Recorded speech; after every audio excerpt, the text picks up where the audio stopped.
Hey guys, I am so excited for this video because I just love talking about books. I have a similar video on my channel, but it's more like a bookish vlog. So I did talk about the books that I've read, but I also did other stuff. And in this one, I'm actually just gonna yap about every book that I've read so far this year. In this video, I'm gonna give you my takeaways on each book that I've read. I don't have like an exact template, so basically each book might be different. Like I would give my reviews, how I felt about the books, etc. So I hope it won't be like all over the place. So I would like to make this just like kind of a chatty video where I feel like I'm talking to my friend because you guys are my friends. If you've been here a while, you might know that I love fantasy books. In my last video, the only books that I've read were fantasy. I think there were like a little bit of mysteries like the Inheritance games, but it's mostly fantasy. Even in my vlogs, I would show you what I was reading and it would be a fantasy book, like romance fantasy, you know, the popular book talk books. But unfortunately, I got into a fantasy slump and it made me get into a reading slump in general because I think I just got tired of reading fantasy books. Like, it's really fun and entertaining. Fantasy books are perfect for escapes, but let's be honest, most of those books have similar tropes. So yeah, I think I basically just got tired of it without meaning to. So this year I read multiple genres actually. It's definitely more diverse and none of them were fantasy. So that is kind of surprising. Like, that is kind of a twist for me. So in my 2025 reset video, I mentioned that my goal for this year is to read 50 books. So far I have read 36 books. I'm definitely ahead of schedule, which is kind of interesting to me because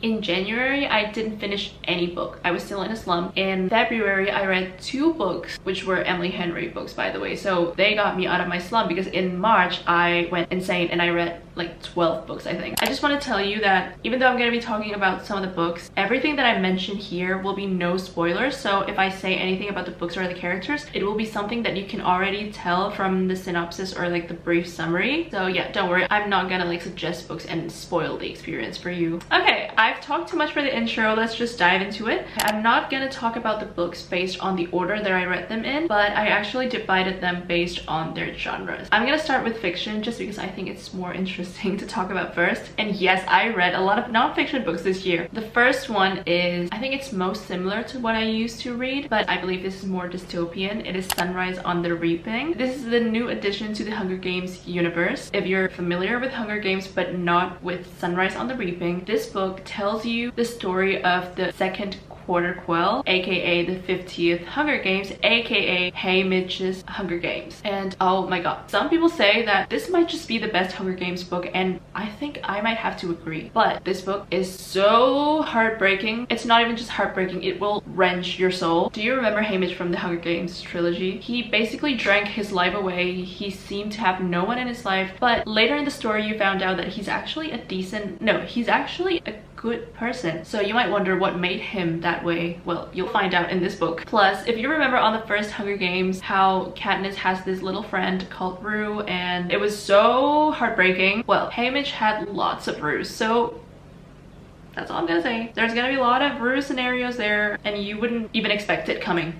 But yeah, overall it was amazing. I can't wait for the movie, and oh my god, the casting is top tier. Like, I've never seen such a perfect casting. Okay, next. I'm not sure what specifically this genre is other than just fiction, but it is The Alchemist, and you've probably seen this book cover in the best-selling section in the bookstores, in the libraries, or even just on your TikTok. It is not a big book. Like, it has only around 150 pages, but some people love this book. Like, they would consider this as their Bible basically, because like he served the journeys in such a compact manner because it's only 150 pages, but literally it's packed with a lot of wise and helpful life lessons. But I think my only problem with this book is because it's just so thin. Sometimes it's crazy how fast-paced the book is, especially because I'm used to like longer books, and not just in a way that it feels rushed. I feel like you kind of just jump into the next thing. So yeah, but overall it's a quick read. I would say that if you're thinking about reading it, just go ahead and read it. It's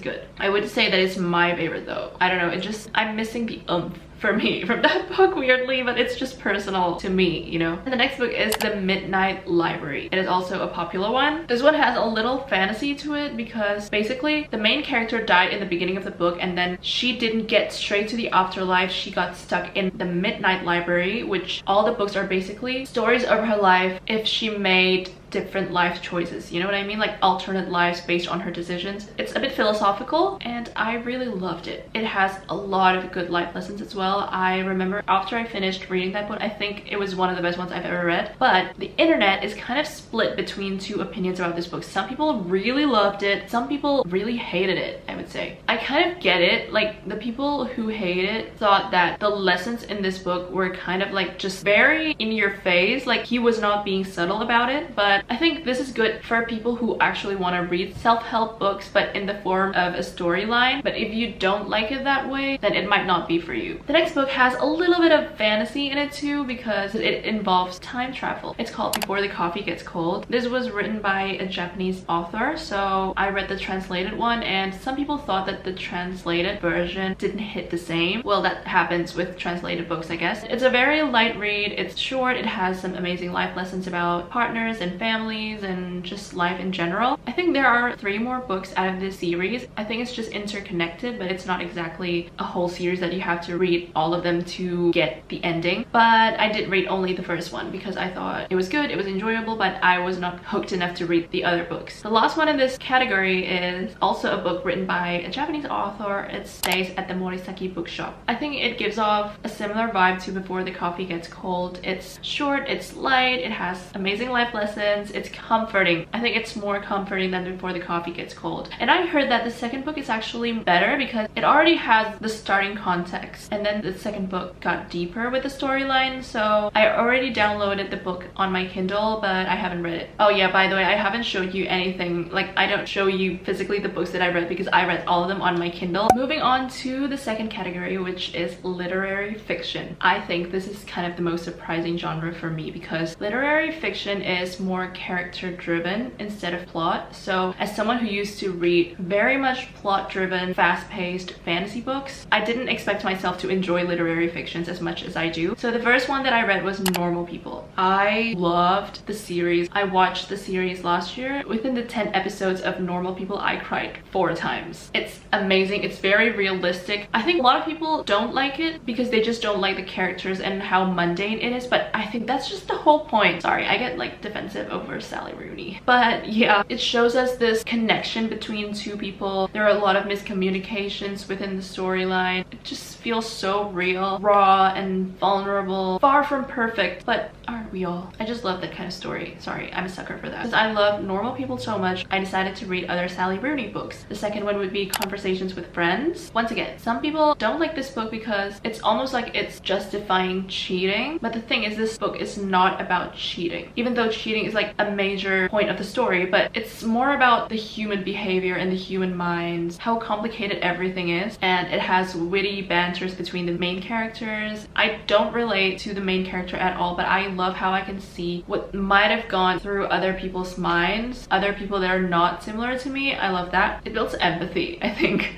And then the third one is Beautiful World, Where Are You? I think this might be my favorite Sally Rooney book. I love a lot of the quotes in this book. It's also pretty mundane. It involves 4 main characters with 2 like separate relationships, although in the end they kind of like all got together. Even though I've never really related to Sally Rooney characters completely, not in a way that I feel like, oh, she is me or like he is me, but I do relate to some of the feelings that she described, and sometimes I feel like my inner narrative is similar to the way Sally Rooney writes her books. So I think that's why I'm so mesmerized by Sally Rooney books. And the last one, of course, I read Intermezzo. I have to say, I DNF'd this book the first time I read it. It's just so slow. It's definitely slower than other Sally Rooney books, and then it felt more depressing, but maybe because literally the baseline of the story is that they're grieving their father. It obviously has more pages, so it makes sense that it's slower. But one of the main characters, if I was not mistaken, he has anxiety, so we could see how messy his mind is because it was written from his POV. And by the way, that is also another thing that I love about Sally Rooney, is that we often get inner monologues from the main characters, and you can see how different the monologues are based on the personalities of the characters. So that is amazing. And she doesn't put quotation marks in her writings because it highlights the miscommunications that we experience on like a daily basis as human. But yeah, I pushed through and I finished it. I wouldn't say that I like it. I think this is my least favorite one, but I did manage to finish it, so it's not that bad.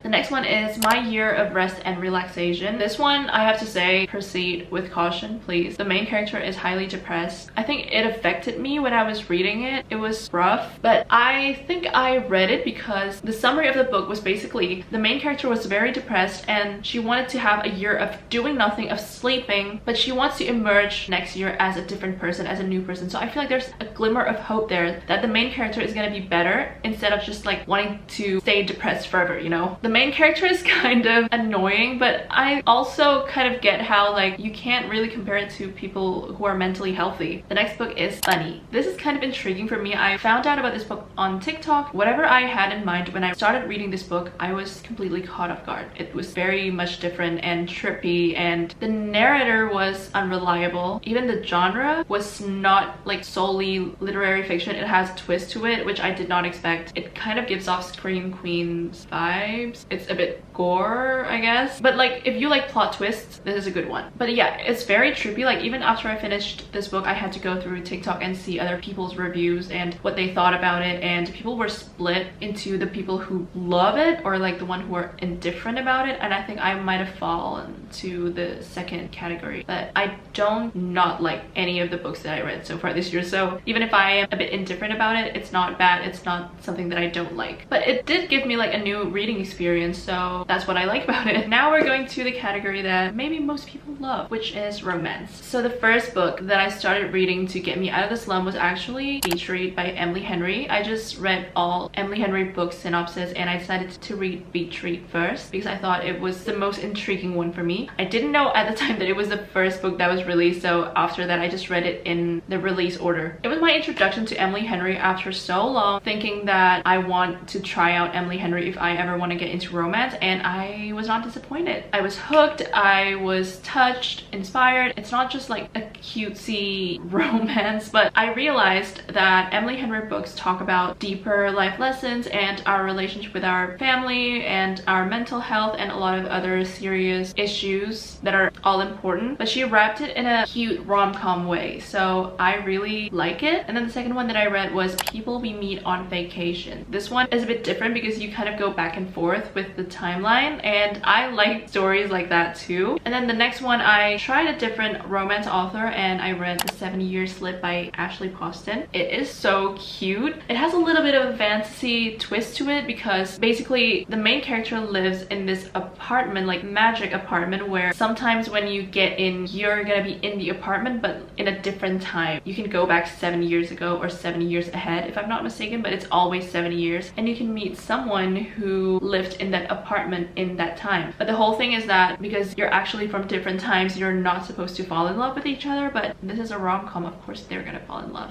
And I still remember my favorite quote from this book. It's not a matter of time, it's a matter of timing. Because, well, the 7-year thing, it highlights how sometimes we get to meet the people who are meant for us but not at the right time, and through divine timing and interventions, if it was meant for you, it will made its way to you at the right timing when both of you are ready. And I think it's just beautiful. Next book, I was so excited to read this one because some people say that this is quite a therapeutic read for the eldest daughters. It is Book Lovers by Emily Henry, and oh my god, I love this book so much. This is definitely a biased opinion, but this might be my favorite Emily Henry because the main female character was so me. I always thought that I've never seen a rom-com story which the main character was like me because I just don't have the personality for it. Like my personality is not very rom-com-y. If I see a character that is just like me, it's probably just a side character or even the one that gets antagonized. The story was very different than other rom-coms. I just love it. It's so refreshing. I always get excited about this one. Anyways, moving on to Happy Place. A lot of people love this book, but I have to say this is my least favorite one. I think the problems within this book are just so immature, and I know that it happens and like people are just like that, but people are gonna come at me if they love Happy Place. Some of the problems can be avoided if they just don't act like a know-it-all and just assume that they know each other's feelings and even like just treat their friends better. Again, I don't not like it, but it's my least favorite. Then I felt much better because after that I read Honey's story. It is so cute. It's basically about how the main girl was already engaged to someone, but then he cheated on her with his childhood best friend, which at the time was also dating someone else, and then basically both people who got cheated on got together and created this plan to pretend they're dating just to make their exes jealous, and they ended up falling in love with each other. It's so cute. The main characters were lovable, I think. I finished Funny's story at the right time because after that she released Great Big Beautiful Life. Now this one is so interesting because it's different than the others. We basically went through two different storylines. It feels like a grand story. We got a lot out of this book, but I feel like with how much she was telling us in this book, it should have been a bigger book, you know what I mean? Because it has the same page count as the other, more or less, but it has more to the story, so I feel we didn't get as deep with the characters as the other ones. Now we're moving on to Abby Jimenez. I started reading Yours Truly first, which I know if you want to read it like in the right order, you should have started with Part of Your World, but I was more interested in Yours Truly, so since we can also read it as a standalone, I started with that one. It intrigued me because the main character has anxiety, so I thought it was interesting and different, and I wanted to see how she write the story with that. And oh my god, it's so beautiful. And by the way, I've read more Abby Jimenez books at this point, and I would say that I like her books more than Emily Henry. I think she dived into the characters, the mental health problems, the serious issues deeper than Emily Henry, but still managed to make the stories cute and funny and not depressing in a Sally Rooney way. And this is not a Sally Rooney shade, you know I love her. Well, after that I read Just for the Summer. So basically Part of Your World, Yours Truly, and Just for the Summer is interconnected. Like you can meet the characters that was previously mentioned in other books. Like for example, the main character of the first book, Alexis, has a best friend, Brianna, which would be the main character of Yours Truly. And then Brianna's brother has a best friend, and he will be the main character of Just for the Summer. So it's cute like that. We'll meet Alexis again in Yours Truly, Brianna in Just for the Summer. It's getting complicated, but I promise you it really isn't. After Just for the Summer, I didn't feel like reading Part of Your World first because I suddenly wanted to read something a bit sadder. So I read Before We Were Strangers. It's about how two people fell in love in college. It's like they knew they were meant for each other, but miscommunications happened, life happened, and they got separated for 15 years, and out of nowhere they met again. They tried to reach out to one another and they gave it another shot, basically. I think it has a different tone. Like I said, it felt sadder. It felt like it crushes your soul more, but I did enjoy it. I literally read that one in one day. So after that I read Part of Your World. It tells us a story of two characters who basically came from very different worlds. Like the girl was raised as this medical practitioner. She was raised with money, and then the guy was from a very small town, and they just tried to make it work. I'm oversimplifying it, but I promise you it's really cute too. And the girl just got out of an abusive relationship. So again, Abby Jimenez with the important serious topic. The book that I'm currently reading is also an Abby Jimenez book, but it's the newest one. It came out this year. It's Say You'll Remember Me. I am 60% in on the book, and it is also so cute. And it's kind of interesting how fast-paced this felt like, and I was very intrigued by how different this one is because they went on a date like straight in the beginning of the book, basically. So I knew that the problem that they're facing was going to be different. So excited to find out. I'm actually reading this together with my friend Belle, but she has already finished it. She said that she cried. I am excited but also scared of what's to come.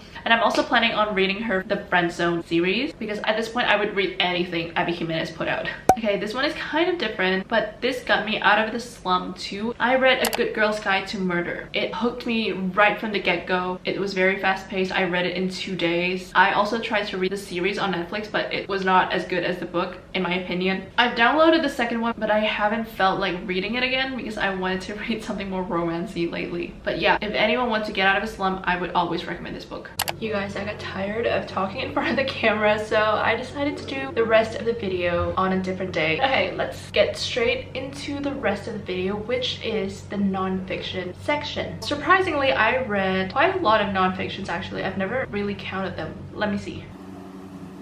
I read 14 so far. The first subsection of nonfiction is memoirs. I never read memoirs before, but then I've always been intrigued by Jeanette McCurdy's memoir, which is called I'm Glad My Mom Died. It's the first one that I tried to read, and I was really surprised because, if I'm not mistaken, this is the first book she's ever written, and I was so impressed. It tells us a story of, well, her life, because it's literally a memoir. She was a child actress. She grew up basically with Nickelodeon. She starred in the hit series iCarly. Then she also starred in the spin-off series with Ariana Grande, and she had a brief music career as well. But what we didn't know was that behind the scenes, she had to grow up with an abusive mother, so her entire career was not up to her. She grew up thinking it's what she wanted, it's what she had to do, but it was basically just her mom's dreams shoved into her, and she had to experience other abuses and harassment. She exposed a lot of it in this book. I love how she told us the story from her perspectives throughout her life. We started when she was a child, and then through teenage years, and when she was an adult, and you can see the shift in her perspectives throughout the years. And I think it really took a lot of